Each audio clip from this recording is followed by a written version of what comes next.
students, welcome to the online classes. In previous class, we already discussed about the structure of respiratory system, parts of respiratory system, types of respiration. Now, in next topic, we will start the structure of respiratory tract. Okay. So respiratory system is divided into two parts, respiratory tract and respiratory organ. Respiratory tract further divided into these parts. First is nostril. Nostril, a pair, small, oval shaped, present just above the upper lip. एक pair में present होती है nostril, हमारे face के ऊपर ये nostrils हैं. एक पेयर है, स्मॉल है, बहुत छोटा साइज होता है, ओवल शेप होते हैं और अपर लिप के जस्ट अबव प्रेजेंट होते हैं. और ये जो नॉस्ट्रिल्स होते हैं ये ओपन होते हैं नेजल चैम्बर में. तो next point is nasal chamber. A pair, ये भी एक पेयर है, ये नेजल चैम्बर है एनक्लोज बाय नेजल कैप्सूल. इसमें दो नेजल कैप्सूल प्रेजेंट होते हैं separated by a nasal septum.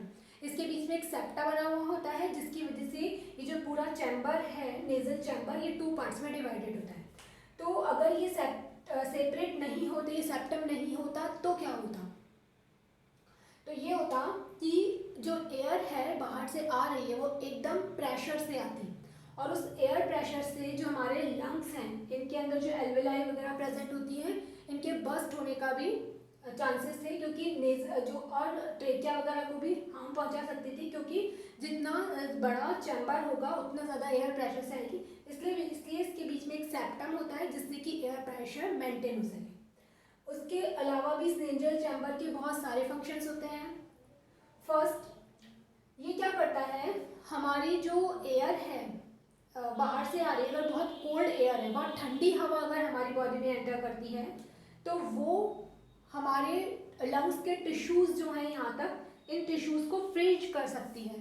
तो इसलिए ये जो नेजल चैम्बर होता है हमारी जो ठंडी एयर है उसको वार्म करता है अकॉर्डिंग टू हमारी बॉडी. जैसे हमारी बॉडी टेम्परेचर है उसके अकॉर्डिंग उसको थोड़ा गर्म कर देता है.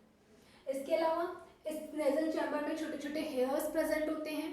ये जो हेयर्स होते हैं ये बाहर से आने वाले डस्ट पार्टिकल्स और बैक्टीरिया को और भी कुछ अलग तरीके के माइक्रो ऑर्गेनिजम्स हैं उन सबको बॉडी से बाहर निकालने का काम करते हैं.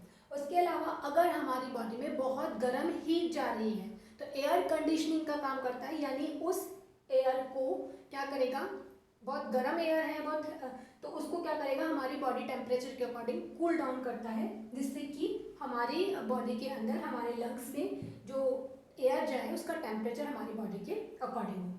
इसके अलावा जो नेजल चैम्बर है इसके अंदर म्यूकस सिक्रीट होता है और म्यूकस के अंदर एक एंजाइम प्रेजेंट होता है. This is called lysozyme which kills the bacteria. ये जो लाइसोजाइम एंजाइम होता है ये बैक्टीरिया को किल करने का काम करता है. तो अगर कोई बैक्टीरिया एयर के साथ आ चुके हैं तो उनको किल करने के लिए म्यूकस में लाइसोजाइम सिक्रीट होता है. इसके अलावा नेजल चैम्बर मॉइस्चर बना के रखता है नोज के अंदर, जिससे कि जो हमारी नॉस्ट्रिल जो हमारे नोज है या हमारा जो एयर जा रही है वो मॉइस्चराइज होकर हमारी बॉडी के अंदर जाए हमारी बॉडी के टेम्परेचर के अकॉर्डिंग.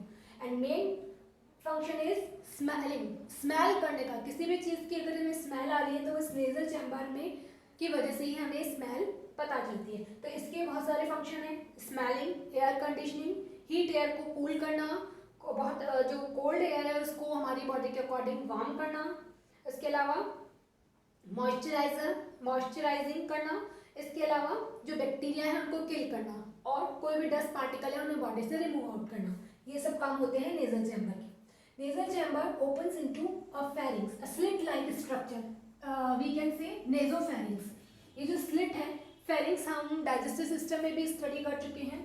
फेरिंक्स एक स्लिट लाइक अपर्चर होता है कॉल्ड ग्लॉटिस. जो ये स्लिट बन रही है, ये जो नीचे का ऐसा घुमाव है इसको हम कहते हैं ग्लॉटिस. और इसके पास में एक एपिग्लॉटिस प्रेजेंट होता है जो विंड पाइप को मीन्स ट्रेकिया को कवर करके रखता है. किस टाइम पर? जब हम फूड को सलो करते हैं. फूड सलोइंग के टाइम पर ये क्या करेगा, ट्रेकिया को इस तरीके से कवर कर लेगा जिससे कि फूड हमारे ट्रेकिया में एंटर ना कर सके. तो इसके ऊपर एक कार्टिलेजिनस एपिग्लॉटिस प्रेजेंट होता है. स्लिट लाइक स्ट्रक्चर है फेरिंग्स। फेरिंग्स जो होती है कॉमन पाथ होता है इसोफेगस और विंड पाइप का, मीन्स ट्रेकिया एंड इसोफेगस का, और we can say food pipe और wind pipe. Next pharynx open into larynx, इसके नीचे एक स्ट्रक्चर होती है दैट इज कॉल्ड लैरिंग्स, और लैरिंग्स को हम वॉइस बॉक्स भी बोलते हैं।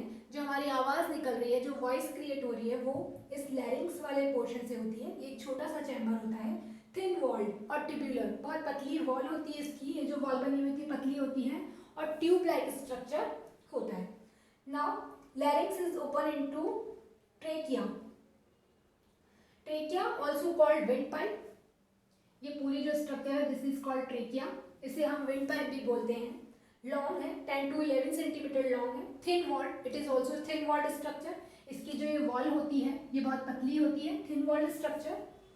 टिब्यूलर, ट्यूब लाइक स्ट्रक्चर है, runs downward through the neck in front of oesophagus, ये इस तरीके से पूरा नेक से होती हुई डाउनवर्ड रन करती है, इस तरीके से बढ़ी हुई होती है, और फ्रंट ऑफ इसोफेगस, और जो फूड पाइप होता है वो इसके जस्ट पीछे की तरफ होता है, यानी ये फूड पाइप है और यहाँ पर ट्रेकिया प्रेजेंट होता है। तो ये फूड पाइप और ये विंड पाइप और ये फूड पाइप इस तरीके से प्रेजेंट होते हैं, यानी ये फूड पाइप के यानी इसोफेगस के फ्रंट में प्रेजेंट होते हैं।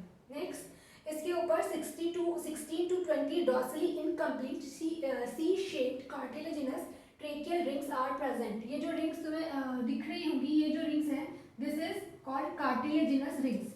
ये इनकम्प्लीट होती है, सी शेप के रिंग्स होती हैं। सी शेप मीन्स सिर्फ आगे की तरफ होती है, जो इसका पीछे वाला हिस्सा होता है वहाँ पे नहीं होती, पीछे की तरफ ये प्रेजेंट नहीं होती है। 16 to 20 रिंग्स होती हैं, cartilaginous rings, tracheal rings are present. इनका फंक्शन क्या है, इनकी ज़रूरत क्यों पड़ी? They prevent collapsing. Collapsing means जब एयर अंदर जाती है ट्रेकिया के थ्रू, एयर यहाँ से अंदर आएगी और यहाँ से जब एयर बाहर जाती है तो ये जो एक ट्यूबुलर स्ट्रक्चर है ट्रेकिया, इसके कोलैप्स, इसके पिचक जाने की बहुत ज़्यादा ऐसा हो सकता है कि ये कोलैप्स हो जाए। तो इसको बचाने के लिए, इसको चिपकने से बचाने के लिए ये ट्रेकियल रिंग प्रेजेंट होती है जो इसको एक शेप में रखती है, और यही सेम ट्रेकियल रिंग पूरी स्ट्रक्चर पे प्रेजेंट होती है, यहाँ पर भी प्रेजेंट होती है, ब्रोंकाई में भी। ये जो ट्रेकिया होती है लाइंड बाय सीलिएटेड एपिथेलियम। अगर हम ट्रेकिया की सबसे इनर मोस्ट, जैसे ये ट्रेकिया, इसकी इनर मोस्ट लेयर को देखिए ये वाली, तो इसके ऊपर छोटे छोटे सीलिया प्रेजेंट होते हैं, hair like structure, these are called cilia, and ciliated epithelium की बनी हुई होती है।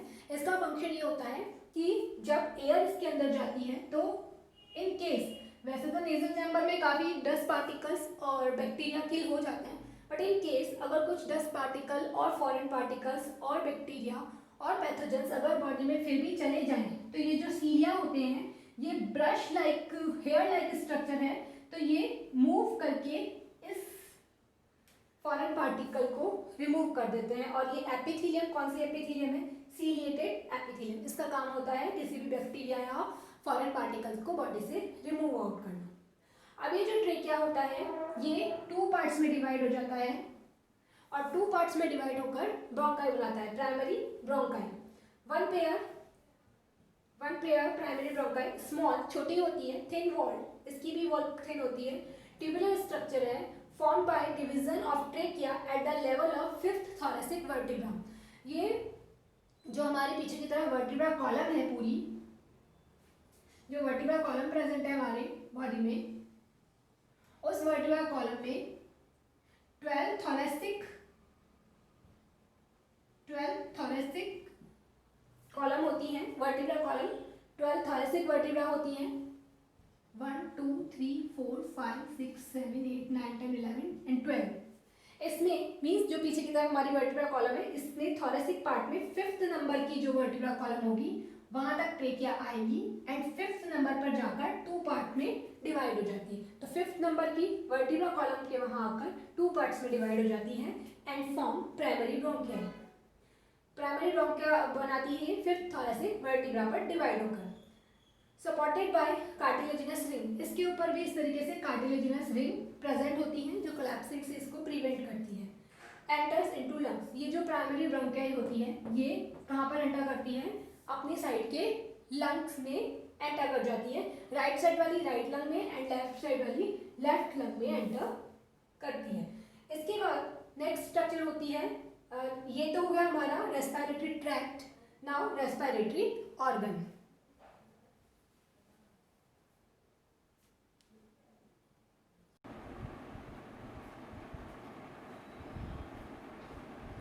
Now next topic is respiratory organ.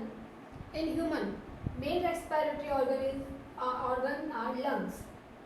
एक पेयर में प्रेजेंट होते हैं, right left lung and right lung, दो लंग्स प्रेजेंट होते हैं। Lungs are also called pulmones, so it is called pulmonary respiration. Human में जो रेस्पिरेशन होता है उसे पल्मोनरी रेस्पिरेशन भी बोलते हैं, क्योंकि ये लंग्स के थ्रू होता है और लंग्स को पल्मोन्स भी बोलते हैं, इसलिए ये रेस्पिरेशन पल्मोनरी रेस्पिरेशन भी कहलाता है। नाउ लंग्स एक पेयर है, सॉफ्ट, बहुत सॉफ्ट स्ट्रक्चर होती है, इलास्टिक मीन्स जैसे इसमें एयर फिल होती है ये क्या करते हैं, पंप करता है। स्पॉन्जी स्ट्रक्चर है, present in air tight thoracic cavity, एक एयर टाइट पूरी थोरैसिक कैविटी में प्रेजेंट होता है on either side of heart के दोनों तरफ एक एक लंग प्रेजेंट होता है ईदर साइड ऑफ हार्ट। अब ये थोरैसिक कैविटी क्या चीज़ है, ये थोरैसिक कैविटी जो बनती है ये 5 पार्ट से बनी हुई होती है। डॉर्सली वर्टिब्रल कॉलम, पीछे की तरफ अगर हम हमारी बॉडी में बात करें तो पीछे की तरफ वर्टिब्रल कॉलम प्रेजेंट होती है। वेंट्रली स्टर्नम, आगे की साइड में एक टाई की जैसी बोन होती है सामने की तरफ, तो सामने की तरफ जो एक बोन होती है, पीछे की तरफ वर्टिब्रल कॉलम हो गई, सामने की तरफ स्टर्नम हो गई ventrally. Laterally by ribs, side में पूरी साइड में पीछे से वर्टिब्रल कॉलम से जुड़कर आगे स्टर्नम पर इस तरीके से रिब्स जुड़ी हुई होती हैं और एक रिब केस बना हुआ होता है। पोस्टीरियरली बाय डायफ्राम, नीचे की तरफ ये इस तरीके से एक डायफ्राम से जुड़ी हुई होती है, दीज आर रिब्स, और ये डायफ्राम से जुड़ी हुई होती है। And anteriorly by base of neck, अगर हम यहाँ बात करें तो यहाँ नेक का बेस होता है जिससे ये थोरैसिक, तो ये पूरी मिलकर एक थोरैसिक कैविटी बनाती है। डॉर्सली वर्टिब्रल कॉलम, पीछे की तरफ वर्टिब्रल कॉलम होता है, आगे की तरफ स्टर्नम और वर्टिब्रल कॉलम को जोड़ते हुए साइड में रिब्स प्रेजेंट होती है, लेटरली रिब्स, नीचे की तरफ डायफ्राम रिब्स से जुड़ा हुआ इस तरीके से डायफ्राम प्रेजेंट होता है, और एट लास्ट ऊपर की तरफ नेक से जुड़ी हुई होती है, तो पूरी एक कैविटी बनाती है। ये एयर टाइट कैविटी है, एयर टाइट थोरैसिक कैविटी। अगर इस थोरैसिक कैविटी के वॉल्यूम में कोई भी चेंज होगा तो उसका सीधा इफेक्ट लंग्स के ऊपर पड़ता है। मान लो कि इस वाली कैविटी, जो पूरी कैविटी बनी है लंग्स इसके अंदर प्रेजेंट है, तो अगर कोई भी तरीके का कोई भी चेंजेस इस कैविटी में हो रहे हैं तो इसका इफेक्ट सीधा लंग्स के फंक्शन पर पड़ता है। तो ये होती है थोरैसिक कैविटी। अब बात करते हैं लंग्स की लेयर्स की जो प्रेजेंट होती है। थिन, ये जो दो लेयर प्रेजेंट होती है, thin transparent 2 layers set around the lungs called pleura. ये जो बनता है बाहर की तरफ, 2 लेयर्स दिख रही है हमें, डबल लेयर्ड स्ट्रक्चर है लंग, तो ये जो आउटर लेयर और इनर लेयर एक सैक लाइक स्ट्रक्चर बनाता है, पाउच लाइक स्ट्रक्चर बनाता है, this is called pleura. Inner layer called visceral pleurum, inner layer means जो लेयर लंग्स की इंटरनल, यहाँ पर ये वाली जो लेयर है ये होती है visceral layer,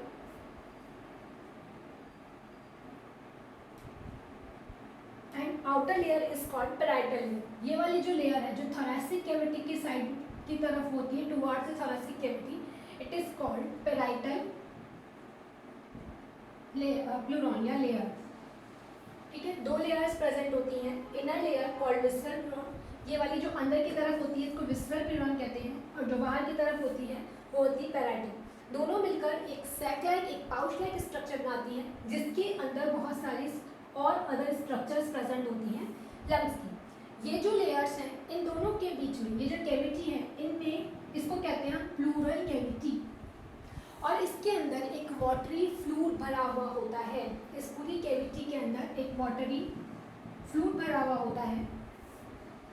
between these layers pleural fluid are present. इस प्लूरल जो फ्लूइड है इसका फंक्शन क्या होगा, इसका बहुत मेजर फंक्शन ये है कि एक तो लंग्स क्या करते हैं, पंप करते हैं, एयर जाएगी और बाहर निकलती है, तो जब एयर एंटर करती है यहाँ से और बाहर निकलती है तो दोनों केस में लंग्स क्या होते हैं, पंप करते हैं, फूलते हैं और सिकुड़ते हैं। तो जब फूलते हैं और सिकुड़ते हैं तो इनकी जो वॉल है उसमें फ्रिक्शन होने के चांसेस होते हैं कि आपस में वॉल फ्रिक्शन होकर डैमेज हो जाए। तो ये जो वाटरी फ्लूइड यहाँ पे प्रेजेंट होता है ये इट प्रोवाइड्स फ्रिक्शनलेस मूवमेंट, यानी इसकी वजह से जो लंग्स का मूवमेंट है, जो उसका कॉन्ट्रैक्ट एंड रिलैक्स होने की जो रिएक्शन है, जो तरीका है, उस समय यहाँ पर जो इसकी वॉल है उसमें फ्रिक्शन नहीं होता। तो ये जो वाटरी फ्लूइड होता है इसके प्लूरल कैविटी के अंदर, ये फ्रिक्शनलेस मूवमेंट देता है।